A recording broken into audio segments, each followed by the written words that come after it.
Hi friends, Third Wheel here. So, as you can tell, I'm in a different spot. I thought that this would be brighter because I'm right next to my window and I have a light like shining on me, so let's hope that the lighting's better. So today I'm going to be talking about 10 fun facts about ballet and like dancing. So yeah, let's get right into it. So the first fun fact is that most professional ballet dancers retire in their mid-30s.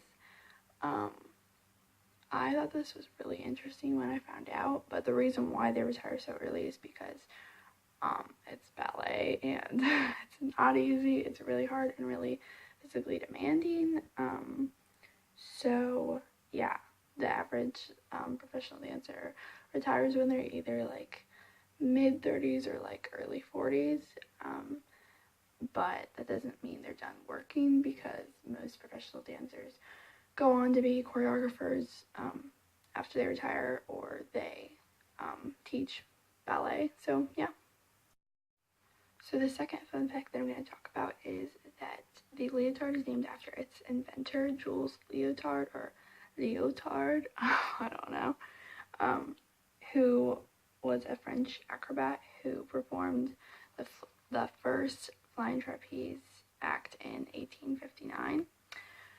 So I thought that was pretty cool. The leotard is actually named after someone whose last name was Leotard, so it's a nice little fun fact for you.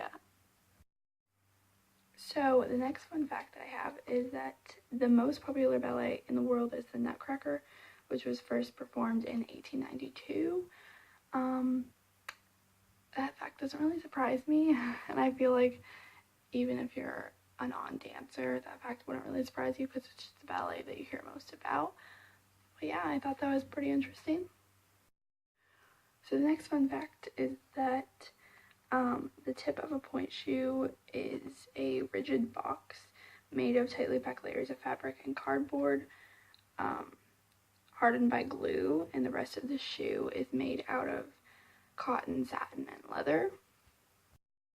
So yeah, I can actually show you, see, this is a pointe shoe, and this is what dancers dance on, obviously.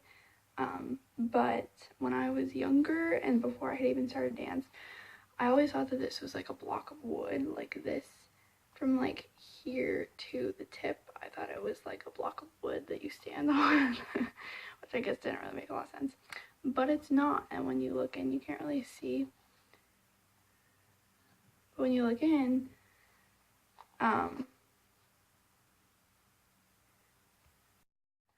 you can tell that the tip is not a block of wood. But it is very hard, and like I said before, it's made of layers of fabric and cardboard and glue, and that's why it's so hard. It also makes a sound, so you can tell it's hard, and that's what supports dancers. But as you can see, the rest of it is like satin and cotton, and the sole is made out of leather. So yeah, little anatomy of a pointe shoe. So the next fun fact that I have is that being a dancer is very expensive.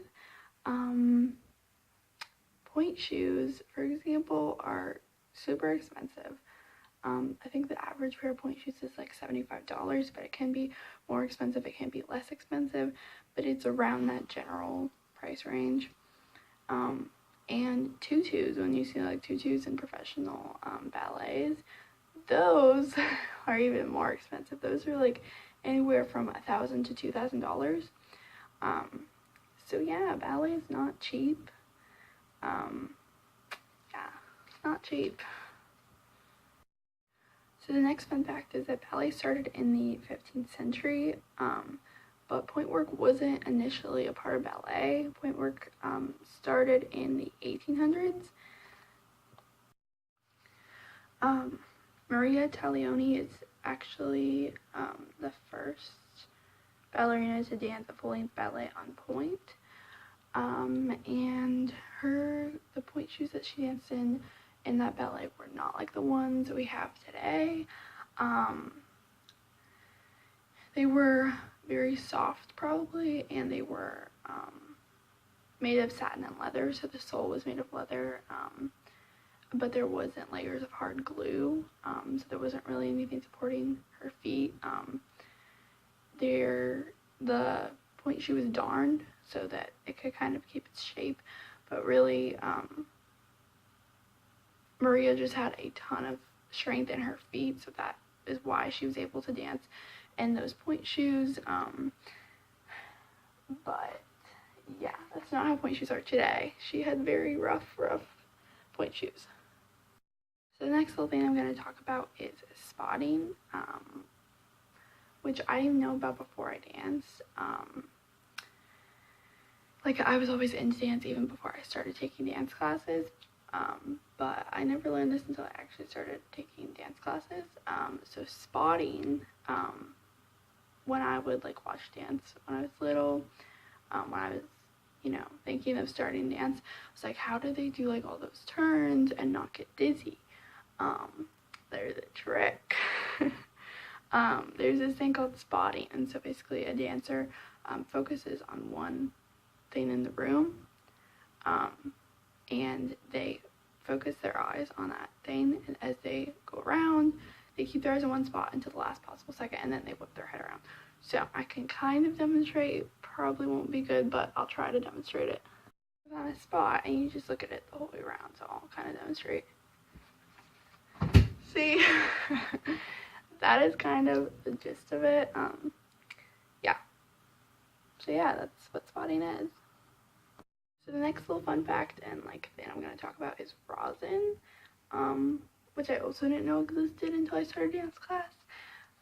So rosin is kind of like this powdery stuff that you can put on your point shoes to make sure you don't slip, because obviously you don't want to slip. So dancers sometimes put rosin on their point shoes to make sure they don't slip. So yeah, that's a really handy thing as a dancer to make sure you don't fall.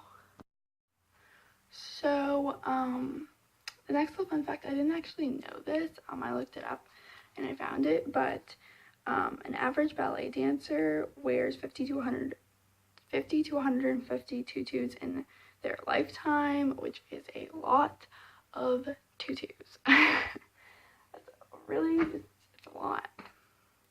So yeah. So the last little fun fact that I have for you guys is that it's rare that a dancer actually becomes a professional. Being a professional is very physically and mentally demanding, and you might be an extremely talented dancer and still not cut it as a professional. So yeah, I didn't know that till like a couple years ago. I knew it, but I just thought that there were like a ton of professionals.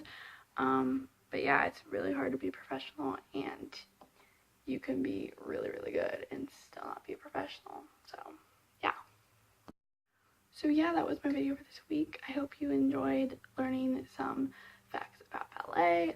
If you're a dancer, this might be interesting to you. And even if you're not, it might be interesting just to learn new things. So yeah, I hope you enjoyed my video for this week. Bye!